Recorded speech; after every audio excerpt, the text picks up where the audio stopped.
आप सबका यहाँ बहुत बहुत स्वागत, नमस्कार। दूर दूर से आप आए, बहुत बहुत धन्यवाद। आपका मूड कैसा है? सुनाई नहीं दिया भाई। मूड कैसा है? हाँ, आप देश के कोने कोने में जाते हो, हर डिस्ट्रिक्ट में आपको बिहार के लोग मिलेंगे। महाराष्ट्र, कर्नाटक, तेलंगाना, असम, मिजोरम, नागालैंड, जहां भी आप जाओ बिहार के लोग, बिहार के युवा आपको दिखाई देंगे। हिंदुस्तान में सड़क बनती है, फ्लाईओवर बनता है, इंफ्रास्ट्रक्चर बनता है, पुल बनता है, इमारत बनती है, बिहार के युवाओं का हाथ उसमें होता है। सही है, गलत है? आप में कोई कमी नहीं है, डायनामिज्म है, क्षमता है, ऊर्जा है। आप बाकी प्रदेशों को बनाते हो, दुबई जैसा शहर आपके कंधों पे बना है। ये काम आप बिहार में क्यों नहीं कर पा रहे हो? ये काम जो आप बाकी दुनिया में करते हो, मॉरिशस में, सेशेल्स में, फिजी में, दुबई में, ये काम आप बिहार में क्यों नहीं कर पा रहे हो? 20 साल से आपकी सरकार आपको झूठे वायदे करती रहती है, मगर आपकी जो शिक्षा का सिस्टम है, कॉलेजेस, यूनिवर्सिटीज, स्कूल, स्वास्थ्य का जो सिस्टम है, अस्पताल, प्राइमरी हेल्थ केयर सेंटर, ये सारे के सारे खत्म हो गए हैं। बिहार का युवा मेहनत जितनी करना है कर ले, मगर एग्जाम में वो ही आगे जाएगा जिसको पहले पेपर मिल जाता है। सही है ना? जब भी एग्जाम होता है उससे पहले, एक दिन पहले, अमीर बच्चों को, जिनके जान पहचान है, उनको पेपर मिल जाता है। और बिहार के युवाओं की जो मेहनत है, बिहार की जो ईमानदारी, जो सच्चाई है, उसको थप्पड़ लगता है। ये आपके साथ हर रोज हो रहा है। अभी तेजस्वी जी ने कहा, अमित शाह ने कहा कि जमीन की कमी है। कहा ना? अच्छा बताओ भैया, जमीन की कमी है तो अदानी को 1 रुपए में कौन सी जमीन दी जा रही है? क्या वो बिहारी जमीन नहीं है क्या? कि वो किसान, बिहार के किसान की जमीन नहीं है क्या? जब अंबानी अदानी को जमीन देनी होती है तो जमीन मिल जाती है। जब किसान से जमीन छीननी होती है 2 मिनट में इनको जमीन मिल जाती है। मगर जब किसान कहता है कि मेरे बच्चे को सपना देखना है, रोजगार का सपना देखना है, मेरे बच्चे को बिजनेस चलाना है, कारखाना खोलना है, फैक्ट्री खोलनी है, तो अमित शाह कहते हैं भैया बिहार में जमीन नहीं।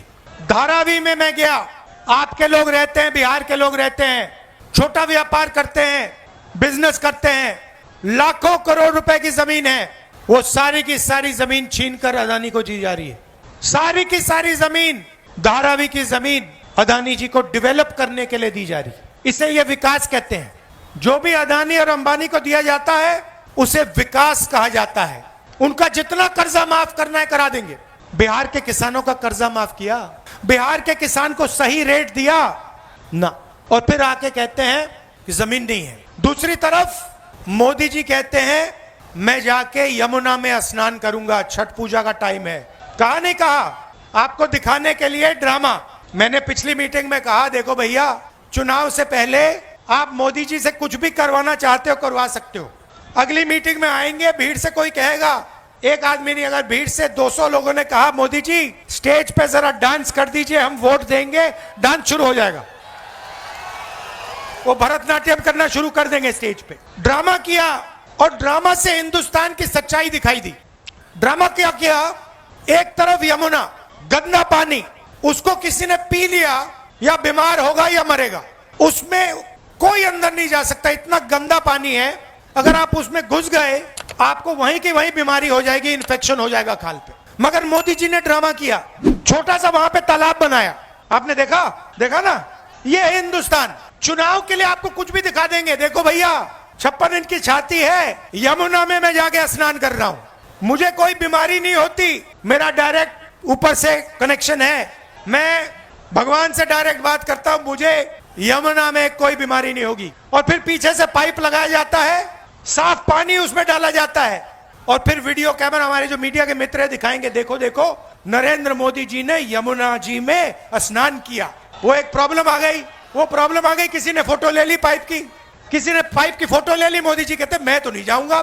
मगर मैं आपको ये क्यों बता रहा हूं? क्योंकि 2 हिंदुस्तान है। एक असली हिंदुस्तान यमुना जी वाला, बेरोजगारी का, भूख का, पेपर लीक का, वो वाला, और दूसरा नरेंद्र मोदी जी वाला, अंबानी का, अदानी का चमकता हुआ हिंदुस्तान। और फिर मोदी जी आते हैं, कहते हैं आपको कि भैया देखो बिहार के युवाओं, आजकल आप रील देखते हो, बीजेपी ने डेटा को इतना कम पैसे पे दिया है, इतना दाम कम कर दिया है कि बिहार का हर युवा इंस्टाग्राम की रील देख सकता है, फेसबुक पे जा सकता है, ट्विटर पे जा सकता है। मोदी जी आप ये भी बता दीजिए कि आपने अंबानी जी को जियो का लाइसेंस देकर कितना पैसा दिया है। आप ये भी बता दीजिए कि ये डेटा फ्री में नहीं दिया जा रहा है, ये डेटा बिहार की जनता अपना पैसा देकर खरीदती है और पैसा अंबानी जी की जेब में जाता है। ये आपने अपने भाषण में क्यों नहीं बताया? तो ड्रामा चल रहा है। एक तरफ नोटबंदी, बिहार के छोटे छोटे व्यापारियों को खत्म कर दिया, गलत जीएसटी लागू कर दी, फिर 5-6 साल बाद बोलते हैं देखो भैया अब मैं आपको दिवाली का गिफ्ट दूंगा, जीएसटी को कम करूंगा। 5 साल आपने, 7 साल आपने खून चूसा और फिर आप कहते हो कि दिवाली का तोहफा दूंगा।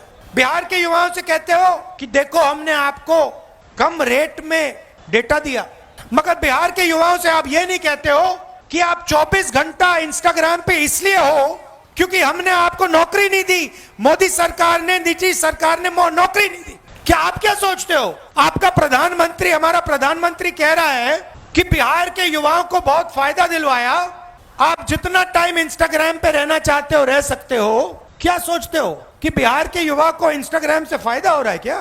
फेसबुक पे बैठकर रील देखकर बिहार की प्रगति हो रही है क्या? नहीं, इनको देना पड़ रहा है, क्योंकि अगर आप, इन्होंने आपका टाइम जाया नहीं किया, इंस्टाग्राम पे आपको नहीं रखा, फेसबुक के आपको नहीं रखा, तो आप प्रधानमंत्री जी के घर के सामने, नीतीश जी के घर के सामने पहुंच जाओगे और कहोगे भैया हमें रोजगार दो। तो ये आपको घुमराया जा रहा है, आपको सपना दिखाया जा रहा है। रील में कुछ है नहीं आपके लिए।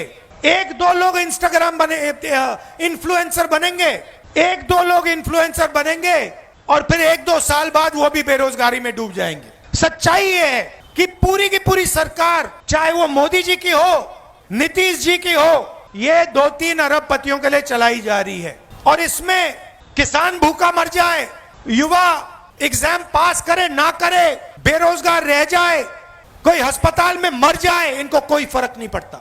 इनको सिर्फ आपकी जमीन चाहिए, आपका पैसा चाहिए और आपका भविष्य चाहिए।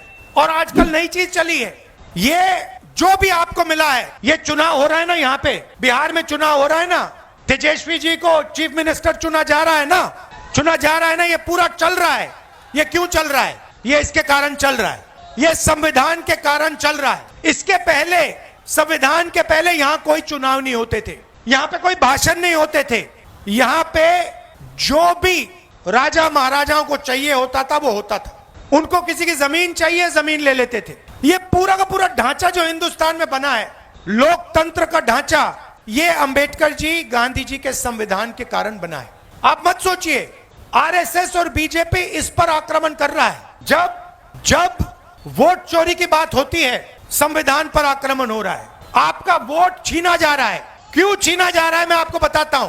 क्योंकि ये आपकी आवाज को दबाना चाहते हैं। ये पिछड़ों की आवाज, दलितों की आवाज, ईबीसी की आवाज, माइनॉरिटीज की आवाज, गरीब जनरल कास्ट, किसान मजदूर की आवाज को दबाना चाहते हैं। ये एक बार फिर आजादी के पहले समय में जाना चाहते हैं। 2-3 लोग चलाएं देश को, देश को चलाएं, जनता देखती रहे, जो इनके मन में आए ये करें। अगर 100 करोड़ की शादी करनी है तो 100 करोड़ की करें, 1000 करोड़ की करनी है तो 1000 करोड़ की करें। मैं आपसे पूछना चाहता हूं, अंबानी की शादी हुई? देखी आपने? देखी ना? नरेंद्र मोदी गया था, राहुल गांधी गया? क्यों नहीं? राहुल गांधी क्यों नहीं गया? नरेंद्र मोदी क्यों गया? बात आप समझिए। नरेंद्र मोदी जी उनका औजार है। आप मत सोचिए कि नरेंद्र मोदी जी आपके चुने हुए प्रधानमंत्री हैं। नहीं, नरेंद्र मोदी जी अंबानी अदानी के औजार हैं। वो उनके लिए रास्ता खोलते हैं, जीएसटी उनके लिए, नोटबंदी उनके लिए, 1 रुपए में जमीन, बिहार की जमीन उनके लिए, धारावी की जमीन उनके लिए। तो ये हो रहा है। और आप ये भी मत सोचिए कि नीतीश जी सरकार चलाते हैं। अगर हमारे ईबीसी भाइयों और बहनों यहाँ जो हो, आप ये सोच रहे हो कि नीतीश जी सरकार चलाते हैं, आप गलतफहमी में हो। सरकार रिमोट कंट्रोल से चलती है। सरकार मोदी जी, अमित शाह जी चलाते हैं और उनको जो चाहिए वो होता है। यहाँ पे गठबंधन के चीफ मिनिस्टर तेजस्वी जी बनेंगे मैं आपको बता रहा हूं। और जो सरकार बनेगी, महागठबंधन की सरकार जो बनेगी, ये आप अच्छी तरह सुनिए, ये हर जात की, हर धर्म की सरकार होगी। इसमें हर जात के लिए, हर धर्म के लिए जगह होगी और इज्जत होगी। चाहे ईबीसी हो, पिछड़ा वर्ग हो, दलित हो, महादलित हो, माइनॉरिटी हो, गरीब जनरल कास्ट के लोग हो, ये सबकी सरकार बनेगी। और इसका काम बिहार को एक बार फिर विकास की पटरी पर लाने का होगा। हमने अति पिछड़ों के लिए, ईबीसी वर्ग के लिए हमने स्पेशल मैनिफेस्टो बनाया है। हमारी गारंटी है, उसे हम पूरा करके लागू करके दिखाएंगे। बिहार पहले सिर्फ हिंदुस्तान का सेंटर नहीं हुआ करता था। आपने देखा होगा, जापान से, कोरिया से, सिंगापुर से, चाइना से टूरिस्ट आते हैं। देखा आपने? बिहार में देखा आपने? आते हैं। क्यों आते हैं? क्योंकि इनका जो धर्म है वो आपने दिया है। बुद्ध भगवान ने इनका धर्म इनको दिया है, बिहार ने इनका धर्म इनको दिया है, इसलिए ये यहाँ आते हैं। एक समय हुआ करता था जब दुनिया की सबसे बेहतर यूनिवर्सिटी नालंदा यूनिवर्सिटी बिहार में हुआ करती थी। पूरी दुनिया से लोग आते थे, जापान से, चाइना से, यूरोप से आते थे, बिहार में आते थे। ये हमारा लक्ष्य है कि एक बार फिर बिहार सिर्फ हिंदुस्तान का सेंटर नहीं बने, बिहार इंटरनेशनल सेंटर बने। आजकल आप फोन देखते हो, कैमरा देखते हो, शर्ट पैंट देखते हो, उसके पीछे लिखा है मेड इन चाइना। देखा आपने? हम चाहते हैं कि मेड इन बिहार उन शर्ट के पीछे, कैमरा के पीछे, सेल फोन के पीछे लिखा है। ये काम ना नीतीश जी कर सकते हैं, ना मोदी जी कर सकते हैं। मोदी जी तो ट्रंप से डरते हैं, मोदी जी तो ट्रंप से डरते हैं। 50 बार, सुनो, 50 बार अमेरिका के राष्ट्रपति ने बोला है कि मैंने नरेंद्र मोदी को डराकर ऑपरेशन सिंदूर बंद कराया। 50 बार बोला है। नरेंद्र मोदी के मुंह से चू तक नहीं निकला। उनका अपमान हर रोज ट्रंप कर रहा है, हर रोज अलग अलग देश में जाके वो उसका अपमान कर रहा है। ट्रंप कहता है कि नरेंद्र मोदी में दम नहीं है, नरेंद्र मोदी को सामने, अपने सामने मैंने झुका दिया। नरेंद्र मोदी के मुंह से चू तक नहीं निकलती। नरेंद्र मोदी जी ने एक बार यह नहीं कहा कि डोनाल्ड ट्रंप उल्टी सीधी बात कर रहा है, झूठ बोल रहा है। ऐसा आदमी बिहार में विकास कभी नहीं ला सकता, जिसमें इतनी शक्ति नहीं है कि अमेरिका के राष्ट्रपति को कह दे कि भैया आप झूठ बोल रहे हो। मुंह पे अगर जो नहीं कह सकता है, वो बिहार में कुछ नहीं कर सकता। 1971 के बांग्लादेश लड़ाई में इंदिरा गांधी ने कह दिया था अमेरिका के राष्ट्रपति से, साफ कह दिया था, हम तुमसे नहीं डरते। प्रधानमंत्री का वो मतलब होता है। 50 बार डोनाल्ड ट्रंप ने कहा है कि भैया नरेंद्र मोदी को तो मैंने डरा दिया। 50 बार, एक बार नहीं, 2 बार नहीं। आज बोला फिर से कि मैंने नरेंद्र मोदी को फोन लगाया और कहा कि भैया ऑपरेशन सिंदूर को रोको, और ऑपरेशन सिंदूर रुक गया। उसने बोला है 50 बार। हमारी सेना के बारे में बोल रहा है, हमारी वायु सेना के बारे में बोल रहा है, और हमारे प्रधानमंत्री ये नहीं कह सकते हैं कि नहीं ये सच नहीं है, तुम झूठ बोल रहे हो, दम नहीं है। मैं चैलेंज करता हूं नरेंद्र मोदी को कि आज जब वो बिहार आए, कह दें कि डोनाल्ड ट्रंप झूठ बोल रहा है। चैलेंज करता हूं, नहीं कर सकता, दम नहीं है, बिहार को नहीं बदल सकते। इसीलिए भाई और बहनों, वोट चोरी को रोकना है, वोट चोरी को रोकना है, संविधान को बचाना है।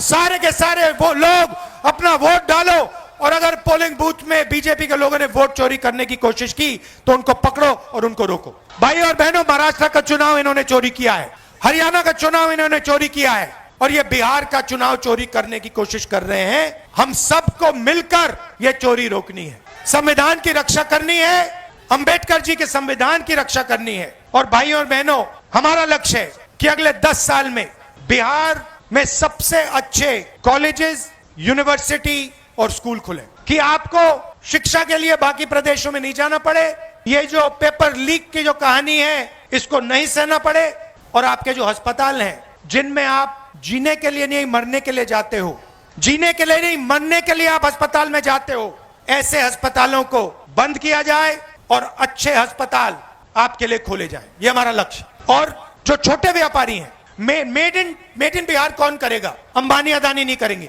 बिहार के युवा करेंगे। कैसे करेंगे? जब छोटे बिजनेसेस की मदद की जाएगी, जब स्मॉल एंड मीडियम बिजनेसेस की मदद की जाएगी, जब बैंक के दरवाजे छोटे व्यापारियों के लिए खुलेंगे, तब बिहार में मेड इन बिहार होगा। तो ये हमारी कोशिश होगी। आपने इतना प्यार दिया, आप दूर दूर से आए, इसके लिए दिल से आपको धन्यवाद करता हूं। महागठबंधन को जिताइए, भारी बहुमत से जिताइए। नमस्कार, जय हिंद, धन्यवाद।